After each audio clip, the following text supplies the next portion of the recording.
हर station की तरह यहाँ भी एक बूढ़ा पेड़ है और चंद बेंच। मैदान जंग में खाक उड़ती है और रेलवे स्टेशन पर खामोशी का पहरा है। शाम ढले सिख सिपाहियों की रूहें एक दूसरे से पूछती हैं कि अगर उनके बच्चों ने कनाडा और बर्तानिया ही जाकर बसना था तो इतनी जंगों की क्या जरूरत थी।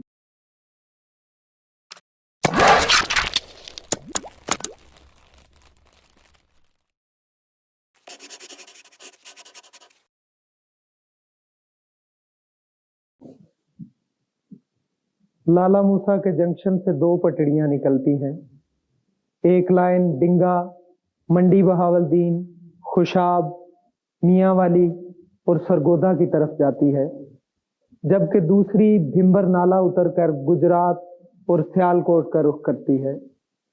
रेल इस जंक्शन पर तजब्जुब का शिकार है।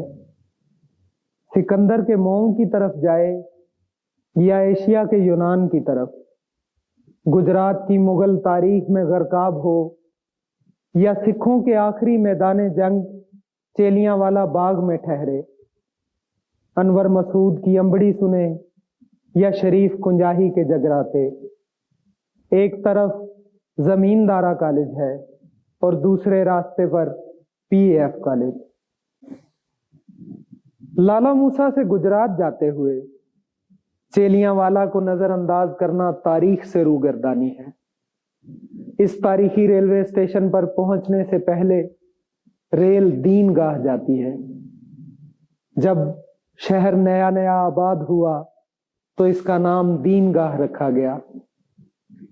चेलियांवाला के बाद जब पंजाब पंजाबियों का ना रहा तो अंग्रेजों ने दीनगाह को भी डिंगा लिखना और बोलना शुरू कर दिया। पहले यहां एक गुरुद्वारा होता था जिसे लोग नानक सर कहते थे। शहर में एक बहुत उम्दा मदरसा भी था और रेलवे स्टेशन के साथ एक मस्जिद भी आबाद थी। लोग अमन और आश्ती के लिए गुरुद्वारों और मस्जिद में आते थे। ये वो दौर था जब कैलगरी और विस्कॉन्सिन में गुरुद्वारे आबाद नहीं हुए थे और वाशिंगटन और ओंटारियो की मसाजिद भी ख्वाबो ख्याल ही थी। डिंगा में सरदार हाकिम सिंह का स्कूल भी था और सुबल खानदान की कहानियां भी। सरदार हाकिम सिंह का खानदान जालंधर में जा बसा और सुबलों वाली गली में रहने वाले सुबल बरेली और जालंधर के बाद अब पूरी दुनिया में आबाद हैं।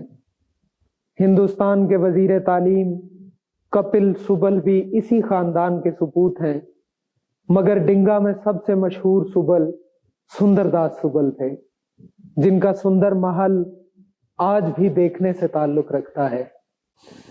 दीन के नाम पर आबाद इस शहर में मस्जिद मदरसों के साथ साथ मंदिर और गुरुद्वारा भी था और सारा शहर सुंदरदास को भला आदमी मानता था। वक्त का गुजरना आफियत ही हुआ, वगरना पहले मंदिर जलता, फिर सुंदरदास यात्रा को जाते और कभी वापस ना आते।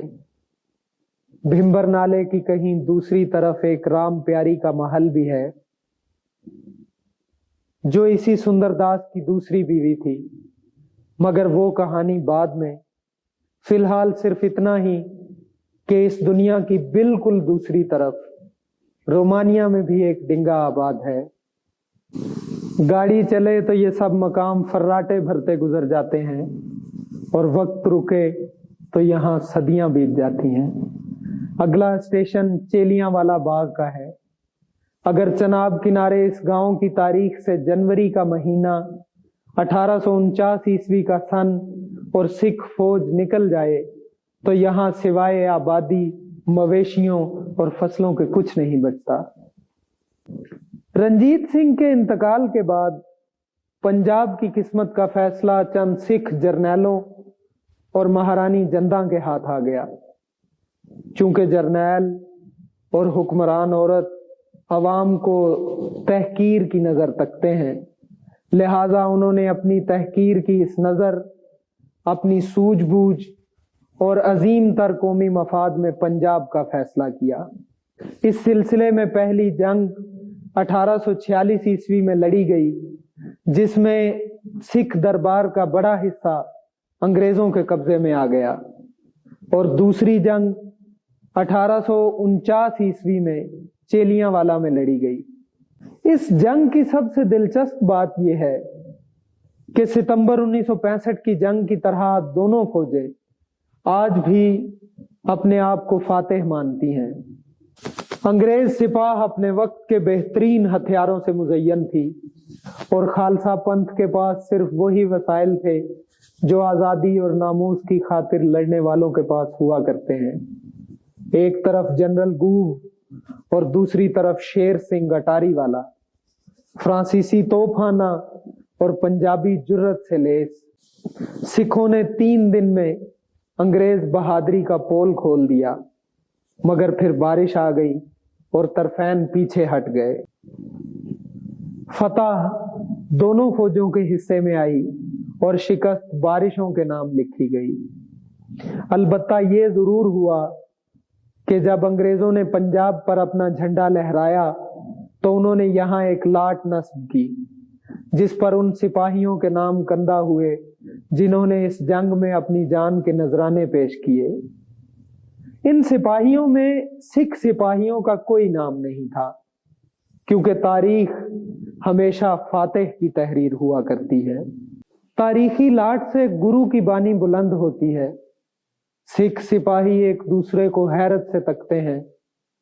सलीब के ऐन नीचे से एक अंग्रेज सिपाही लड़खड़ाता हुआ उनके पास आकर बैठता है और बताता है कि किस तरह पंजाबी जुबान भी कैम्ब्रिज निसाब का हिस्सा है और पूरे बरतानिया में पढ़ी लिखी और बोली समझी जाती है। कुछ देर दोनों फरीक गए वक्तों को याद करते हैं, जब लोग आदतें बदल लेते थे मगर दोस्त और शहर नहीं बदलते थे। अब तो ठहरना मुमकिन ही नहीं रहा। इतने में दूर से रेल की सीटी की आवाज आती है और अंग्रेज सिपाही खड़ा होता है और आहिस्ता आहिस्ता बानी पड़ता हुआ सलीब की ओट में गायब हो जाता है।